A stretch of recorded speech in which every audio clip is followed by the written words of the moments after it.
मैं योग प्राणायाम में लगा था, फ़ोन देखा। आज हमसे पूछे हैं कि आपके विभाग में कितनी रिक्ति है। प्रिय तेजस्वी यादव जी, उप मुख्यमंत्री जी, आप चिंता समझ रहे हैं कि केंद्रीय मंत्री का बेटा रौन देता है किसानों को, तो मंगल राज है।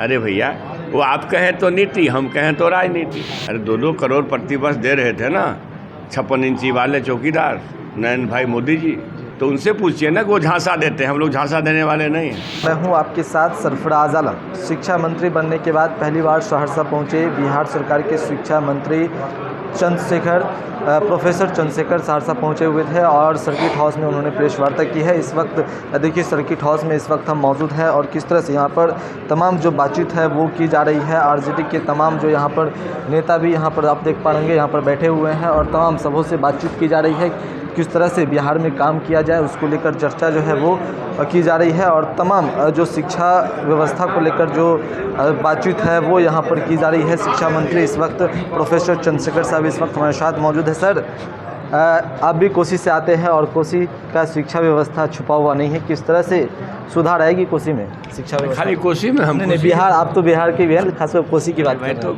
पूरे बिहार में सुधार होगा। शिक्षित व्यक्ति शिक्षा के संस्कार में अपने आप को तन्मयता से लगाएगा। हमारे शिक्षक बंधु तन्मयता से वर्ग कक्ष का संचालन करेंगे और 6 से 7 घंटा जो घंटी होती है पढ़ाई का, उतना देर समय देंगे बच्चों के बीच, तो शिक्षा का संस्कार वापस होगा। यही तो मैं अपील किया हूँ ना कि भाई शिक्षा ही दुनिया को बदलने का एक ताकतवर हथियार है और वही शिक्षा कमज़ोर है और सिर्फ शिक्षा संस्कार को वापस लाना है। हमें दुख होगा, चिंता होगी तब जब एक शिक्षक के विरुद्ध एक शिक्षा मंत्री मजबूरी में कोई कार्रवाई के लिए मजबूर होगा, तो ये चिंताजनक होगी। इसलिए विनम्र आग्रह है, अनुरोध है, हम अपने शिक्षा से क्षेत्र से जुड़े हुए तमाम संगठनों से, चाहे वो राजनीतिक संगठन हो, शिक्षक लोग संगठन चलाते हैं, या विश्वविद्यालय से लेकर के नीचे तक के जो हमारे अवयव हैं, सबसे कि आपको जिस काम के लिए सरकार वेतन देती है, लाखों लाख रुपया देती है, नियोजित शिक्षक के वेतन का मामला है वो अलग है, वो कॉलेज शिक्षक में तो नहीं है या परमानेंट टीचर में तो नहीं है। अब है कि ज़्यादा नियोजित शिक्षक रह गए हैं तो वेतन की लड़ाई लड़ रहे हैं, तो हम लोग सहानुभूतिपूर्वक उसको देखेंगे और आवश्यक रूप से उनको उत्साहवर्धक कुछ न कुछ उनके सम्मान के लिए सरकार करेगी। ये बनाए हैं हम लोग, हमारी सरकार बनाई है। अब ये है कि हम एक अनुरोध खाली कर रहे हैं कि भैया आप जिस बात के लिए हैं, वर्ग कक्ष चलाने के लिए बच्चों का वर्ग कक्ष का संचालन करिए।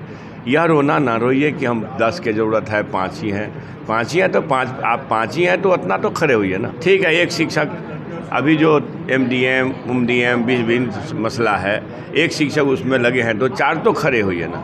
4 शिक्षक जब खड़ा हो जाएगा, 3 शिक्षक भी खड़ा हो जाएगा, तो निश्चित रूप से हमारे माता पिता को ये भरोसा होगा कि अब सरकारी स्कूल में पढ़ाई शुरू हो गई। जब भरोसा हो जाएगा, हमारे पास सूचना आएगा, सरकार, मैंने कहा समाज से ज़्यादा बड़ा काउंसिलर कोई नहीं है। समाज से जैसे सूचना हम लोग भी घूमते रहते हैं। समाज अपने कहेगा, ये भाई मंत्री जी अब तो पढ़ाई होने लगी, क्लासेज लगने लगे, बच्चे आने लगे। 1-2 महीना में बच्चे आ जाएंगे। जहाँ 5 आता है ना वहाँ 200 आएगा, जहाँ 50 आता है वहाँ 500 आएगा। नामांकन तो ले लेता है ना, आता नहीं है, इसलिए कि पढ़ाई होती नहीं है। तो ये है, इसलिए आपके माध्यम से पेरेंट लोग से भी, माता पिता से, चाहे हो सकता है आपके पास तकलीफ़ हो, एक समय भोजन न जुटा पाएँ, लेकिन अपने बच्चे को पढ़ाने के लिए पूरा जोर लगा दें। बिहार में क्या नई सौगात मिलेगी शिक्षा के क्षेत्र में सर आपके आने के? मैंने कहा 10 लाख लोगों को नौकरी होगी, वो में शिक्षा क्षेत्र का बड़ा योगदान होगा। आज भी हमारे नेता सुबह हम उम्मीद करते हैं 8 बजे, मैं योग प्राणायाम में लगा था, फ़ोन देखा। आज हमसे पूछे हैं कि आपके विभाग में कितनी रिक्ति है। प्रिय तेजस्वी यादव जी, उप मुख्यमंत्री जी, आप चिंता समझ रहे हैं। नहीं तो आपको अगर हमारा कॉल डिटेल देखना है तो देख लीजिए। तो जो व्यक्ति को एक समर्पण है कि हमें नौकरी, बेरोजगारों को नौकरी देनी है और स्वाधीनता दिवस के अवसर पर माननीय मुख्यमंत्री जी का उद्बोधन है, तो इसको कोई टाल देगा क्या? माननीय मुख्यमंत्री जी आज तक जो कहे हैं किए हैं कि नहीं, या ना किए हैं, देगा उदाहरण बता दीजिए। इसलिए ये बड़ा विषय है और हमारी सरकार मुस्तैद है। हमने क्या कहा आपको? आज हमसे मॉनिटरिंग की है कि कितना रिक्ति है आपके यहाँ, हमको कल मिलेगा रिक्ति कितना है, लेकिन एक अनुमान है कि कोई 3.5 लाख के आसपास हमारे विभाग में रिक्ति होगी। बीजेपी तो 10 लाख देना है। बीजेपी लगातार तंज कस रही है सर के, जंगल राज फिर से शुरू हो गया, क्या कहेंगे? तो मंगल राज था ना, वो 2 साल जो थे, 17 साल जो रहे, तो मंगल राज था ना। आप महसूस करते हैं मंगल राज था? योगी जी के राज में मंगल राज चल रहा है ना, कि केंद्रीय मंत्री का बेटा रौन देता है किसानों को, तो मंगल राज है। अरे भैया, वो आप कहें तो नीति, हम कहें तो राजनीति।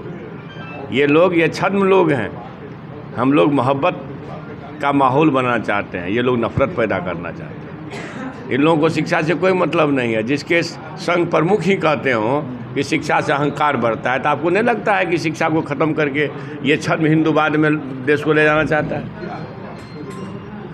इसलिए जो महात्मा बापू का वैष्णव जन का तूने तेने कहियो पीर पराई जान रे, ये जो हमारा धर्म है ना हिंदू, दूसरे के पीरा में शामिल होने वाला है। ये तलवार भांजने वाला नहीं है। हम लोग जय श्री राम वाले नहीं, हम लोग हे राम वाले। तो हे राम वाला संस्कृति आए, जय श्री राम जाए। काम होगी सर, बिहार में अब काम होगी। तो आपको नहीं लगता हम जो काम, पहले नौकरी का सवाल है, वो मजबूती से होगा। नौकरी के भी सवाल उठ रही है सर, बीजेपी कह रही है सिर्फ कहेंगे, पूरा नहीं करेंगे। तो वो जो 8 साल में 16 करोड़ देना था, वो पूरा कर दिया कि नहीं? अरे 2-2 करोड़ प्रतिवर्ष दे रहे थे ना 56 इंची वाले चौकीदार नयन भाई मोदी जी, मिला कि नहीं कि गया? तो उनसे पूछिए ना कि वो झांसा देते हैं। हम लोग झांसा देने वाले नहीं हैं। झांसा सीखना हो तो मोदी जी से सीखिए, अमित शाह से सीखिए, और काम सीखना है तो नीतीश बाबू से सीखिए। चलिए, कहीं ना कहीं जो बिहार में शिक्षा व्यवस्था है वो सुधरेगी, इस तरह की बात जो है बिहार सरकार की शिक्षा मंत्री प्रोफेसर डॉक्टर चंद्रशेखर हैं, उन्होंने दावे किया है कि बिहार में अब नई शिक्षा के क्षेत्र में जो है नई सौगात जो है मिलने जा रही है, और जो बहाली है वो जल्द ही किया जाएगा। तो इसके लेकर इन्होंने सारी बात कही है। साथ ही साथ केंद्र सरकार पर भी जमकर निशाना साधा गया है। अगर आपने हमारे यूट्यूब चैनल को सब्सक्राइब नहीं किया तो जल्द सब्सक्राइब कर ले। फेसबुक पेज के माध्यम से देख रहे हैं तो फेसबुक पेज को भी लाइक करिए, शेयर करिए। धन्यवाद।